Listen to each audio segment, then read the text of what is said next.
তখন ফেরেশতাদের সাথে মেজাজ তাদের গরম হয়ে যাবে। কিসের হিসাব? আল্লাহ দুনিয়ার জমিনে তো সম্পদ দেয় নাই, যার হিসাব দেব অনাহারের ভিতরে, অর্ধ হাতে হারের ভিতরে দুনিয়ায় জীবনটা কাটায় দিয়েছে। আজকে মালিকের দরবারে কোনো হিসাব আমরা দিতে পারবো না। সুবহানাল্লাহ।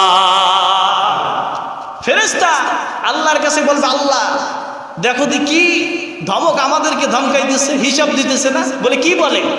বলে রব্বুল আলামিন তুমি নাকি দুনিয়ার জমিনে পাঠাইছো, বিলাসিতা তো দূরের কথা, দুমুঠো খেতেও পারে নাই, অনাহারের ভিতরে অর্ধহারের ভিতরে জীবনটা কাটায় দিয়েছে। ক্ষুধার যন্ত্রণায় পেটে পাথর বেটে জয়েছে। ফিলিস্তিনের জমিনে ছোট ছোট শিশু সন্তান দেখেন না, আছে না? ওই সন্তানগুলা কিয়ামতের ময়দানে মালিকের সামনে যখন দাঁড়ায় যাবে, কোনো হিসাব তাদের নাই। আল্লাহ রাব্বুল আলামিন এই মানুষগুলা মুত্তাকি অবস্থায় যারা মৃত্যুবরণ করবে, তখন যদিও তাদের দিন মজুর ছিল, দুনিয়ার মানুষ কোনো মূল্যায়ন করে নাই, ফেরেশতাকে ডাক দিয়ে আল্লাহ বলবেন যে কি বলছে? বলছে আল্লাহ দুনিয়ায় নাকি